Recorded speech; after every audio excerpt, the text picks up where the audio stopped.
Sobat Fobi, jujur nih, saya senang sekali ada Citayam Fashion Week atau CFW. Karena ini jadi contoh nyata ucapan Presiden Jokowi bahwa sudah tidak berlaku lagi pola pikir yang linier dan monoton. Perasaan ini harus sama.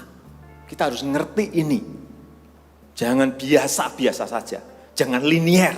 Jangan menganggap ini norma. Jadi bagaimana mau linier yang dibangun itu infrastruktur jalur kereta MRT. Tapi setelah itu ada konsekuensi yang tidak terduga, yaitu muncul produk budaya yang fresh dan bikin heboh seluruh Indonesia. Dimotori oleh pemuda-pemudi kreatif, berani, dan otentik dari sekitaran Jakarta. Mereka ini berhasil membuat para begawan industri fashion di Indonesia nasional yang biasanya mereka menjadi pelopor tren. Sekarang para profesional ini harus lari terbirit-birit mengejar tren barunya Bonge, JJ, Kurma, dan kawan-kawan. Sobat Fobi, inilah kisah bagaimana teknologi dari mulai kereta listrik MRT hingga TikTok bisa menjungkir balikan tatanan sosial, bahkan membuat gempar industri fashion nasional yang glamour itu. Jadi saya akan bahas CFW ini, tapi bukan tentang fashionnya. Tahu apa saya soal fashion? Tapi saya akan gunakan Citayam Fashion Week ini sebagai ilustrasi untuk mengerti konsep pembangunan yang dilakukan oleh Pak Presiden Jokowi, terutama pembangunan infrastruktur. Iya, pembangunan infrastruktur itu loh yang jadi program unggulan Presiden Jokowi sejak beliau pertama kali terpilih jadi presiden. Ini juga yang suka disindir, dinyinyirin. Memangnya rakyat mau makan infrastruktur. Meskipun demikian, Sobat Fobi, ini bukan berarti Pak Jokowi dengan sengaja atau sudah tahu bahwa dengan dibangun MRT di Jakarta akan ada Citayam Fashion Week atau sejenisnya. Bukan itu maksudnya. Tetapi pembangunan infrastruktur fisik itu menjadi dasar di mana orang-orang berinteraksi, interaksi sosial yang nantinya bisa berkembang jadi apa saja, jadi bisnis, jadi sosial, bahkan jadi kekuatan politik. Asal ada infrastruktur dasarnya, maka berkumpulnya orang-orang akibat adanya infrastruktur itu akan membuat berbagai konsekuensi yang tidak terduga. Contohnya ya Citayam Fashion Week. Loh kok bisa gitu? Apa hubungannya fenomena sosial seperti Citayam Fashion Week ini dengan pembangunan fisik seperti infrastruktur jalan kereta? Lalu pelajaran apa yang bisa kita ambil dari sini, Sobat Fobi? Inilah yang kita akan kupas sampai tuntas di episode Filosofi Robi kali ini.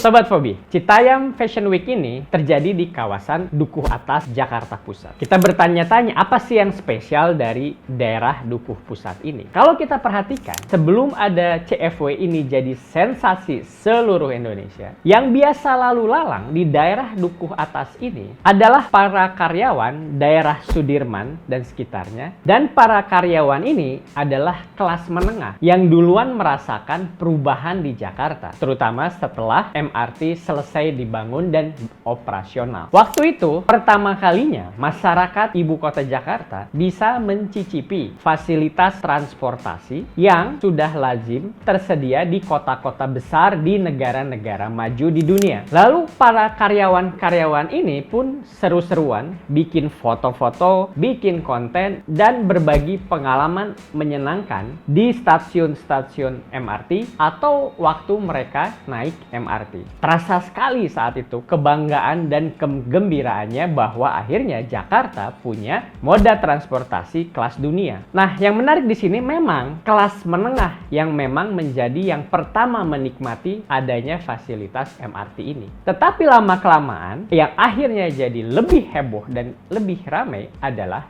Citayam Fashion Week yang bisa dibilang kegiatannya berawal dari anak-anak dari kelas ekonomi menengah bawah. Nah, Sobat Fobi tentunya tahu bahwa 80% pemuda Indonesia itu tergolong ekonomi menengah bawah. Jumlah ini besar sekali, 80%. Mereka ini, 80% ini banyak yang tidak mampu membayar kuliah. Bahkan tidak sedikit yang sekolah hanya sampai SMP atau bahkan SD. Uang mereka sangat terbatas. Pas-pas pas-pasan dan kebutuhan hidup banyak dan harga yang semakin tidak terjangkau. Makanya baju yang dipakai oleh mereka ini banyak baju bekas ala Korea yang dipadukan dengan kreatif. Bahkan kalau kita perhatikan di beberapa wawancara, kita lihat ada yang secara konsisten bilang bahwa mereka ingin sekali mencari uang tambahan untuk membantu orang tuanya. Nah, walau banyak keterbatasan, ada dari mereka yang menjadi rising star, menjadi fenomena, jadi eksis selevel dengan selebriti nasional, dikejar-kejar media dan sebagainya. Kok bisa begitu? Jadi Sobat Fobi, ada beberapa faktor. Yang pertama, pastinya adanya aplikasi seperti TikTok dan YouTube. Tanpa itu, fenomena Citayam Fashion Week ini tidak akan kemana-mana. Aplikasi seperti inilah yang secara konsisten dan lebih merata menyebarkan konten-konten dari CFW ini. Bagi anak-anak yang terlibat di CFW ini, manfaatnya ada dua. Di satu sisi mereka bisa mendapat inspirasi. Dari sana mereka melihat posting-posting kelas menengah di MRT Jakarta saat mau berangkat kerja atau pulang kerja. Mereka juga dapat inspirasi bagaimana menata busana dan cara bergaya yang tidak perlu budget mahal. Di sisi lain tentunya mereka bisa mendapatkan exposure sehingga bisa punya audiens, ditonton oleh jutaan orang seperti Mas Bonge dan Kurma yang jadi terkenal setelah video wawancara mereka menyebar di TikTok. Jadi TikTok inilah memang menjadi mesin penyebar informasinya. Lalu kedua, ada satu faktor lagi yang gak kalah penting, yaitu soal akses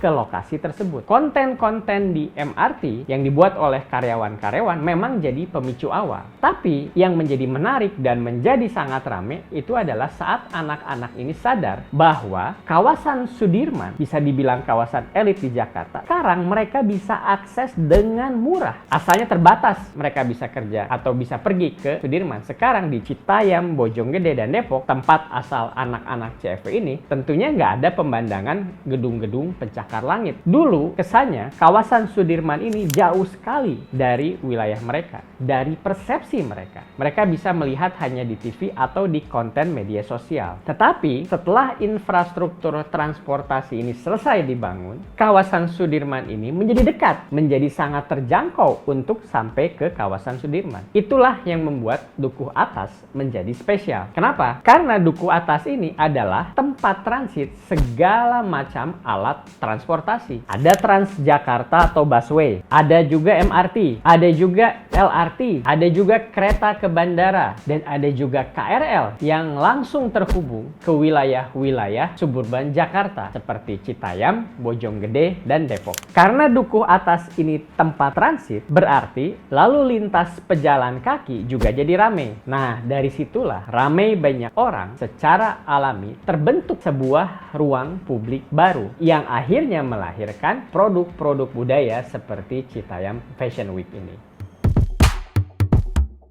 Mencari tempat nongkrong atau bahasa kerennya ruang publik sepertinya memang hal yang wajar. Apalagi bagi anak muda menengah ke bawah yang sebelumnya kesulitan mengakses berbagai wilayah. Dan ini bukan hanya terjadi di Jakarta loh sebetulnya. Di Bandung misalnya, bentuknya memang berbeda. Ada fenomena nongkrong dan foto-foto di Jalan Braga atau di Jalan Merdeka di Bandung. Kalau di Bandung banyak yang pakai kostum-kostum superhero. Dan banyak juga yang mengajak mereka selfie atau wifi bersama. Sementara itu, di luar negeri, tempat-tempat berkumpul nongkrong juga banyak dicari. Di Singapura ada Orchard Road, di Hong Kong ada Victoria Park, di New York, Amerika Serikat ada Central Park, ada Harajuku di Jepang, ada Hongdae di Korea Selatan, dan banyak lagi. Tempat-tempat nongkrong ini semuanya punya kesamaan. Pertama, memang lokasinya asyik, tapi yang penting mudah diakses oleh banyak orang dari berbagai kalangan. Buat kalangan menengah atau bahkan menengah atas, mungkin ini hal yang biasa saja. Apalagi buat yang sudah mapan punya kendaraan pribadi, baik roda 4 atau roda 2, mereka bisa pergi kemana-mana. Tetapi bagi anak-anak suburban yang tidak ada akses kendaraan pribadi, ketersediaan akses ke ruang publik seperti di Dukuh Atas jadi sangat berharga. Apalagi kalau didukung oleh transportasi umum yang masif yang berbasis kereta. Jadi Sobat Fobi, terbukti di awal-awal Citayam Fashion Week di daerah Dukuh Atas ini tidak macet loh. Gak ada macet sama sekali meskipun banyak orang orang. Kenapa? Karena anak-anak CFW ini datang ke Duku Atas naik kereta. Nah, setelah rame, mulai banyak orang yang datang ke Duku Atas bawa kendaraan sendiri. Disinilah mulai terjadi kemacetan. Ya pastinya jadi macet daerah terbatas seperti itu, orang-orang datang bawa kendaraan sendiri. Jadi infrastruktur yang massal seperti kereta, KRL, MRT,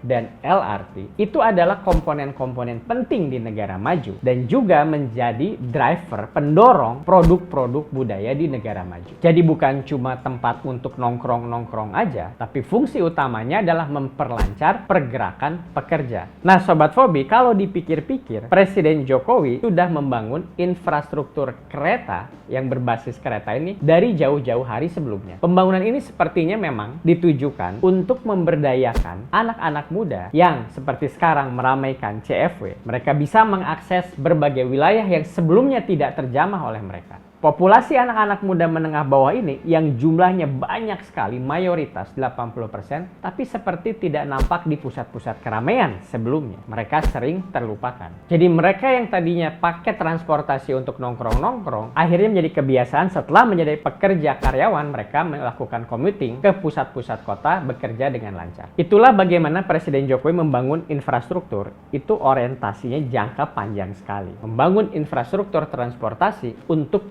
generasi masa depan. Ada yang disebut digital native, mungkin ada juga bagi kita, ada yang native transportasi massal. Sobat Fobi, kita tahu Presiden Jokowi punya visi Indonesia maju. Yang namanya maju artinya perhatian kita utamanya harus fokus pada masa depan. Semua pembangunan usaha kerja keras kita dilakukan di masa sekarang, tapi tujuannya harus mempertimbangkan dan mengantisipasi kebutuhan generasi yang akan datang. Bukan cuma mementingkan keinginan generasi yang sekarang ini, yang relatif sudah lebih mapan. Citayam Fashion Week ini adalah salah satu contoh nyata dampak berlapis-lapis dari pembangunan yang orientasinya masa depan. Ini sekedar contoh saja, nanti akan lebih banyak surprise-surprise lain. Sekarang kita tahu bahwa ternyata di balik sederet proyek-proyek infrastruktur itu, yang dipikirkan oleh Presiden Jokowi sebetulnya adalah masa depan anak-anak Indonesia. Apalagi pemuda-pemudi yang menengah bawah ini jumlahnya bukan main banyaknya sekali. Kenyataannya lebih dari separuh tenaga kerja kita sekarang tingkat lulusan SMP ke bawah. Jadi kalau mau mencapai Indonesia maju, kita harus punya solusi memberdayakan mereka ini. Pembangunan infrastruktur transportasi adalah langkah awal karena itu membuka akses sehingga banyak peluang-peluang bermunculan. Tetapi tentunya sekedar membuka akses belum cukup. Untuk itulah kita mengerti Presiden Jokowi keliling dunia melobi bos-bos besar di dunia supaya mereka mau datang ke Indonesia, membuka pabrik-pabrik dan membuka lapangan kerja seluas-luasnya bagi anak-anak muda Indonesia yang haus akan kemajuan ini. Selain itu, Pak Jokowi juga menggencarkan pendidikan vokasi secara besar-besaran agar mereka ini terus bisa meningkatkan keterampilannya. Semuanya dilakukan dengan harapan agar seluruh generasi muda Indonesia memiliki masa depan yang lebih maju. Sekian episode Fobi kali ini. Terima kasih. Terus optimis sambil tetap rasional.